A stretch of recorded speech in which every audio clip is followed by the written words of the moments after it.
welcome to the next episode, and today we'll be talking about an amazing topic. It's called the treasure you carry, the treasure a woman carries. I'm your host, Charity Phoebe, and today I have an amazing guest. I'll give her the honors of introducing herself. Okay, thank you, Charity. First, I'm so happy to be here, to be a part of Dear Woman. Charity is a good friend. Yeah, so I'm Eunice Chadwick. Chadwick is my husband, so I'm married for 7 months now. I'm enjoying it so much. I'm a data analyst, career-wise. I just do data, I love mathematics and all that. So I'm a data analyst. I'm also a fashion designer. I own and run a shop, fashion and design. So that's basically who I am. Yeah. Wow, that's a beautiful introduction. If you also have car business for her, please feel free to reach out. We'll put her number there so that you can feel free to contact her. She runs a beautiful collection known as NyiiAfriqua Collections. They do amazing stuff. Their aprons, a lot of stuff. Just you can check them out on Facebook, on Twitter, Instagram. Yeah, thank you. So we'll move straight to the discussion of today, and our topic is the treasure a woman carries. But we are going to contextualize it in terms of the wealth of a woman, her virginity, what she is as a person, her career, who she is. Now, we'll start by asking this simple question.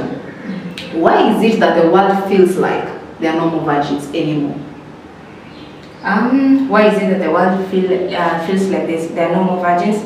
I think because it's true. It's not really a feeling, it's a reality. If you go around and ask people, maybe 10 ladies, ask them how many of you are virgins, and if they say the truth, you'll find that 80% of them will not be virgins. So it's more or less like a reality that is happening, which is really saddening because it shouldn't be so.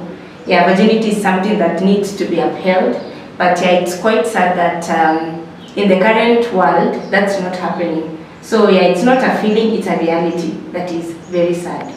Okay, it reminds me of something that happened when we were in campus. First year, our lecturer walked into the class and asked us, how many are virgins in this class?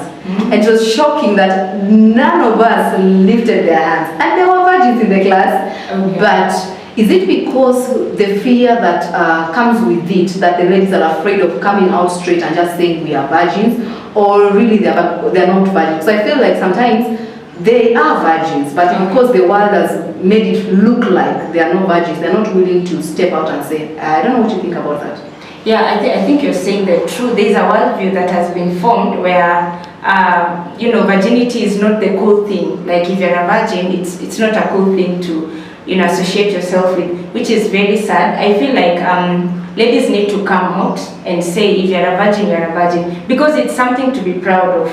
When I was single, which is 7 months ago, I would broadly go around and tell people I am a virgin, and it's what I'm advocating for. That ladies need to keep themselves pure, and they need to uphold virginity because it's a beautiful thing. So yeah, I would advise ladies out there, don't feel shy. Don't allow the secular world to inform your worldview. Yeah, just allow yourself. If you are, it's a beautiful thing, and I think we're going to talk about that, why it's a beautiful thing. But yeah, you need to, you need to be different. You need to be the one among the 10. Yeah, it's a good thing. Let's just go straight to it. Why is virginity a beautiful thing?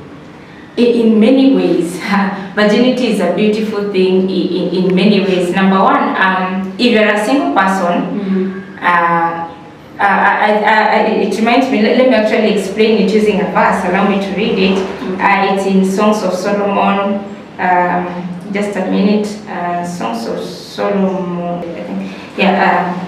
It's actually chapter 8 from verse 8 to 10. I'll explain why virginity is important using this verse. It actually classifies in 3 ways why virginity is important. So the first, I'll read it and then I'll explain. So we have a little sister. This is Songs of Solomon 8 to 10. We have a little sister, too young to have breasts.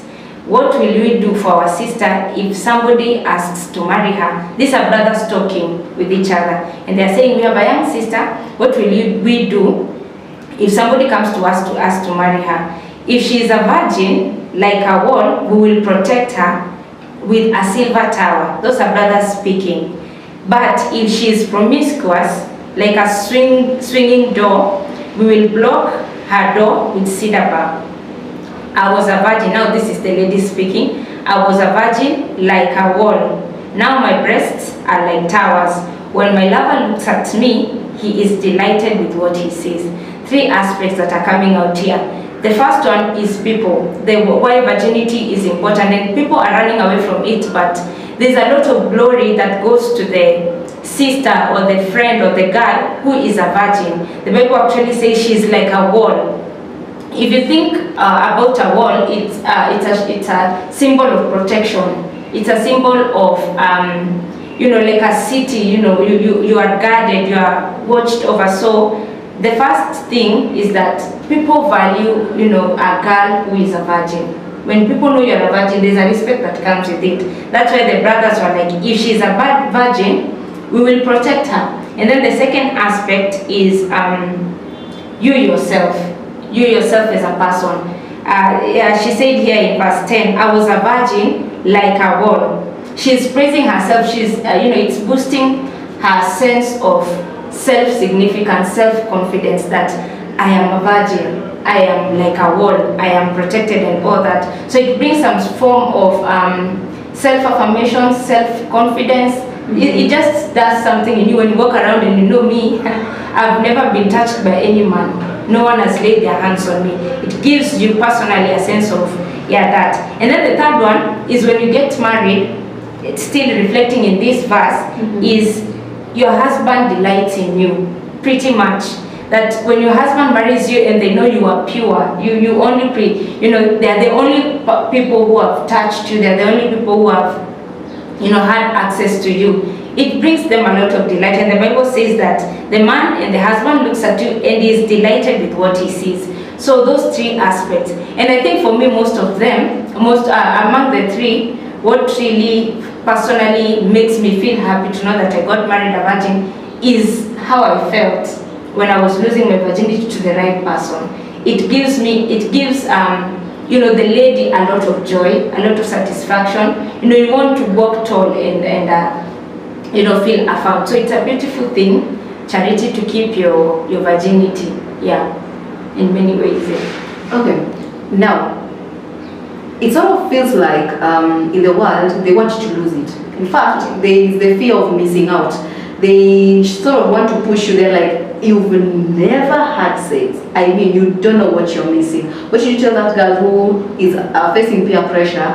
The friends are telling them, you don't know what you're missing. This thing is good, it's cool, so you are missing out. What did you tell that girl? Okay, I would advise them in many ways. Number one, if you can go personally to those ladies who have lost their virginity, especially cheaply. Those ladies who you just went one night out and your virginity is lost. If you go to them and talk to them personally, there is a gap in them. There is an emptiness they feel. They feel like they lost something. This is something which is, you have it once. The moment you lose it, you're done. I know that right now the world has many ways of, trying to redeem it, which is not the original. But if you go and talk to those ladies who are there hyping you and telling you why you are virgin, sit with them in a corner and ask them, how do you really feel that you lost your virginity? Most of them are empty. Most of them regret why they did that. Most of them. So I would not advise any lady who, holds it high to lose into peer pressure. I wouldn't advise any lady to do that, because it's pretty much valuable. It's valuable,